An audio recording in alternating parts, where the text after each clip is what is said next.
Grüß, willkommen in einem Fragens video. Welcome to yet another exciting video, in this case part 11 of my Star Trek TOS timeline series of videos. In this video, I'll be attempting to determine the actual speeds of both warp and impulse drive. It must be noted that it is impossible to determine the accuracy with the material available in the TV episode scripts. The producers were not trying to achieve any level of scientific accuracy, but we can derive some approximate speeds which allow for the episodes to occur as they did. The SS Valiant used impulse power and impulse engines when it left Earth, most likely in 2054. It was destroyed 200 years prior to 2264. It must have been able to get to the galactic barrier in a reasonable time, which allows us to get an idea of the speed of impulse power. I've assumed about 10 years. We first have to determine how far the SS Valiant travelled. The Earth crossed the galactic equator, for want of a better term, in 2012, moving north. The galaxy is about 1,000 light years thick where the Solar System resides, on average. So by 2065, the North Galactic Barrier was less than 500 light years distance, and probably more than 400 light years distance away. Assuming the lesser value, if the SS Valiants could travel at 20 times the speed of light, it could reach the galactic edge in 20 years. I suspect this may have been closer to 40 times to give us a 10-year time frame, or even 80 times to give us a 5-year mission. We will have to assume 200 years ago it would have been less than current impulse speeds. We know from the scripts that Zephyr and Cochrane invented warp drive around 2061 or 2063, which allows us to launch the SS Valiant in 2054, before warp drive was invented. The SS Valiant takes 10 years to reach the galactic barrier, where it was destroyed in 2064. This seems like the most viable scenario. Based on scripts, we know that the Enterprise's impulse power, or drive, only provides it with sublight speed, although it's possible it may also be faster than light speed, in fact needs to be faster than light speed. In Where No Man Has Gone Before, the Enterprise is travelling back to a Federation planet using impulse speed. The captain states it will take years, but they are able to get to an uninhabited Federation mining planet within what seems like a few days. This implies impulse can provide faster than light capability. Assuming the mining planet, Delta Vega, was the closest planet, it would have had to have at least been 1 light year away, if not much more. At sublight it would take 1 year, so we must be able to travel at least 52 times the speed of light in order to get there within 7 days. This must be the lowest possible impulse drive speed, at least at that point in Federation history. If we look at the balance of terror, the Romulan flagship uses impulse power. We know in Where No Man Has Gone Before, Kirk states the Enterprise is heading back to an Earth base using impulse power. The main engines were burned out. The main engines must provide warp drive, so impulse power also means impulse engines. Just to clarify the fact that when the episode scripts talks about impulse power, they're almost certainly also referring to impulse drive. The Romulan ship in Balance of Terror is moving at what must be faster than light, travelling at least 4 light years in a few days, let's say 1 week. This implies a speed of more than 200 times the speed of light. We know this is inferior to the Enterprise warp drive, which is capable of at a minimum 400 times the speed of light. As a result, the Romulan impulse power must be capable of higher speeds, up to a value of less than 400 times light speed, possibly a maximum of 300 times light speed. Impulse power and impulse engines must allow starships to travel faster than the speed of light. In 2054, the speeds were at least 20 times light speed for impulse power or drive. The Earth-Romulan wars occurred sometime between 2150 and 2159, so the speeds of the ship must have been at least the same, if not significantly more, perhaps 100 times. In 2264, impulse speeds had increased to at least 200 times light speed, if not up to 300. The Enterprise impulse drive may have been inferior to the Romulan impulse drive because it was not the main form of propulsion for the Enterprise, but nonetheless it must at least be able to achieve 50 times light speed, if not more. One interesting point raised in the episode The Cage is the Enterprise travels 18 light years at warp factor 7 to reach TOS. The actual time spent is not mentioned, but it may have been significant. Using a total wild guess and assuming each season represents 1 year of the 5-year mission, then each episode represents about 2 weeks of time each. It's possible the distance was covered in 2 weeks, which gives the Enterprise the ability to travel 400 times the speed of light at warp factor 7. If we assume the Enterprise impulse drive was sublight, and in the episode Where No Man Has Gone Before, there was a Earth base reasonably close, perhaps 1 light year away. Incidentally, this means there's an Earth base close to the galactic barrier, which I do find unusual, but let's pass on that point for now. Thus, the speed warp could achieve is unknown, but we know under warp bases which were days away are now years away. Let's assume the number of days are the same, let's say 1 day and 1 year. Then we must be dealing with 365 times the speed of light for warp drive. This could be greater, and probably was, but does align with our other references. In Where No Man Has Gone Before, we are told 1 day of warp is equal to 1 year of impulse, possibly. If impulse speed is 1 light year speed, then we must be dealing with 365 times the speed of light for warp drive. That seems reasonable. However, we know this is not correct. Impulse is actually FTL. If impulse is 50 times the speed of light, then the speed of warp is 18,250 times the speed of light, which seems rather high. Let's verify if this is reasonable enough. We are about 400 light years from Earth, so let's assume the closest Earth planet is 100 light years, which is a wild guess. At 400 times light speed, we could get there in 3 months. If it was 18,000 times the speed of light, then we could reach it in a couple of days. It seems the speed, possibly at maximum warp, is about 18,000 times light speed, which has significant ramifications. Let's try and determine if this is plausible. So far, most of the Federation planets are in a system which are not red dwarfs, as no planet is in tidal lock. Let's just assume no habitable planets rotate around a red dwarf.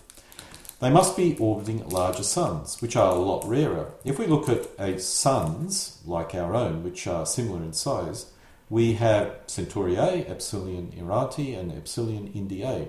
There are only about 4 such systems within 20 light years of Earth, so the density is very low. This is a map of space with Sol in the centre and each hex representing 1 light year. This is from an old SPI board game called Star Force Alpha Centauri. Most likely systems which could support life are shown in large circles, with Sol being one. This assumes stars closest to our own are the most likely to support Earth-like planets. This could be totally wrong, but does represent a possible theory which will only be resolved when we can get probes to these systems. It should be noted this map is 3-dimensional, with the space spanning 23 light years upwards and 23 light years downwards. Each system has a height dimension as well. Board game, incidentally, was printed in 1974. Thus, if we assume 4 systems per 400 square light years and the Federation reaches about 300 light years in all direction, which is about 90,000 square light years, we have about 800 systems. This may be correct, which means at 18,000 times light speed it would take 48 days to circle the Federation, which is simply too fast. This is a map from another SPI board game. In this case, each hex represents 1,000 light years. It's not possible to see, but the Sol is on the left and in the centre. There's an arrow pointing towards it.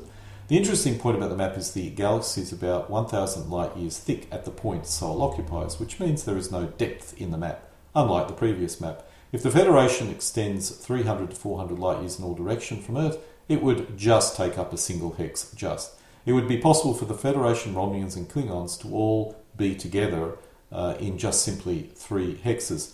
This just gives you an idea of how large the galaxy is. If we assume the Enterprise 5-year mission is to circle the Federation space, possibly just outside Federation borders, the speeds would need to be closer to 1,000 times light speed.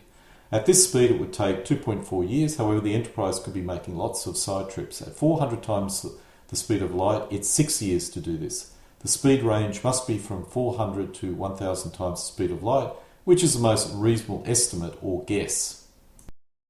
There is another interesting reference in the scripts, and I'm pretty certain it's an error, in which survives the Enterprise can apparently reach 990.7 light years in 11.5 hours, which is a speed of 723,211 light speed, which means the Enterprise can travel from one end of the galaxy to the other and back within 4 months. This reference must be an error, and as it occurs in one of the last episodes, I feel we can ignore it.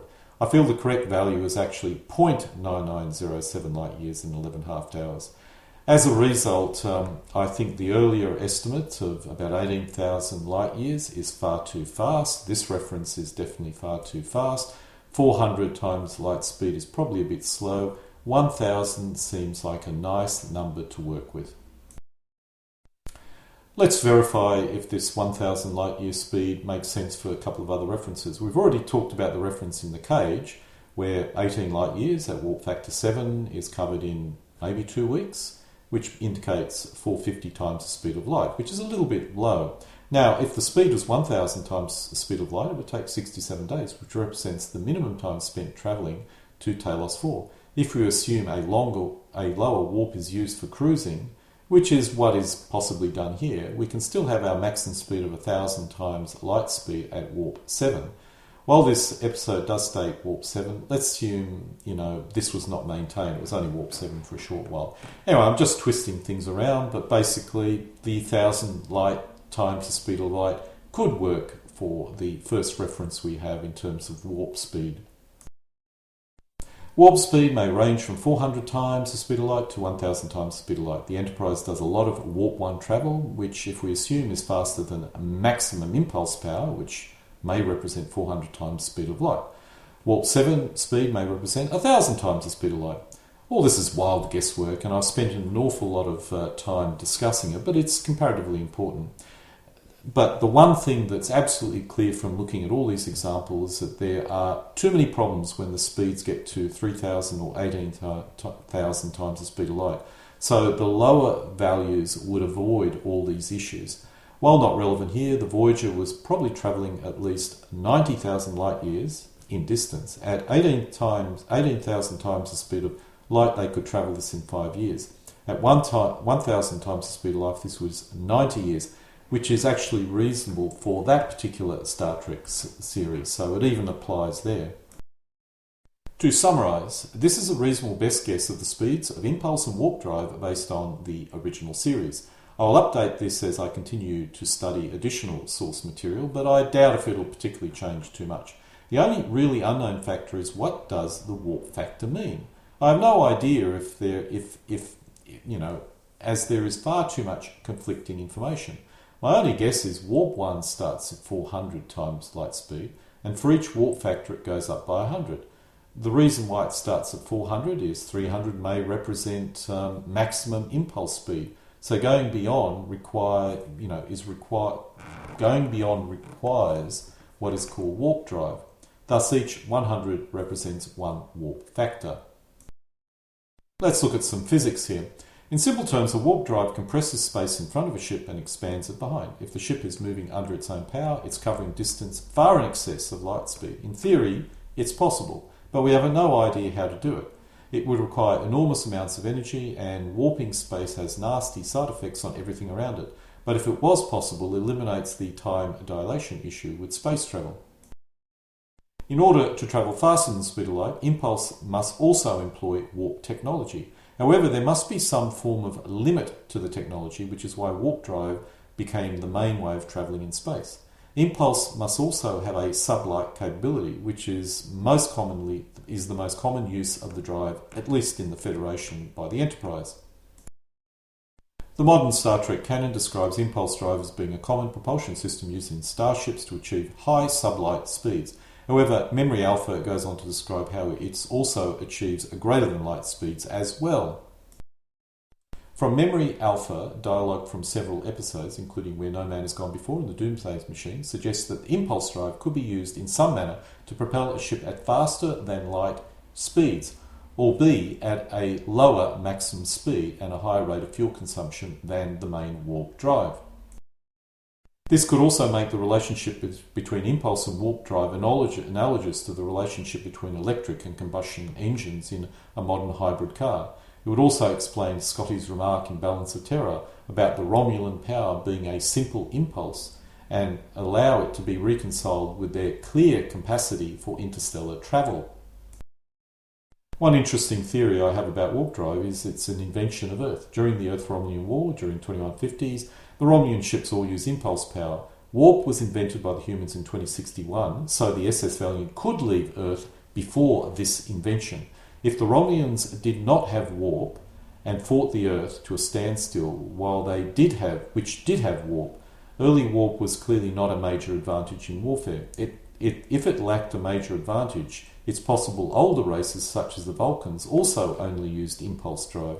The Klingons were a new power and their ships had warp in the original series, so they may have independently developed it or obtained it somehow from the humans, possibly even stole it. Another interesting theory is to do with the early Earth-Klingon contact. The Klingons in the early series were analogous to the old Soviet Empire, and they were in a Cold War with the Federation. This is a big stretch, but if we take this to the extreme conclusion, the old Soviet Empire was an ally of the Western Alliance in the war against the Axis. While there's only very minimal evidence, perhaps the Klingons found itself at a war with the Romulans at the same time as Earth was at war. The balance of terror mentions allies. These could have been the Klingons. After the end of the war, the Earth formed a federation in response to the aggressive nature of their former ally, the Klingons, resulting in a Cold War. I don't really think this is a valid theory, but it's an interesting thought. The Star Trek spaceflight chronology and faster timelines shows first contact in 2151 between Federation and Klingons, which could have been when the war began, that is the war between Earth and Romulans. This timeline has many errors in it, but it's interesting that this date is provided. There is evidence that the Klingons fought a war with the Romulans, but it was it was at a different date. But there is no doubt that at a later date they were certainly in a Cold War with the Federation, and they were the antagonists, or analogous to the Soviet Union. So, there is some vague relationship occurring here.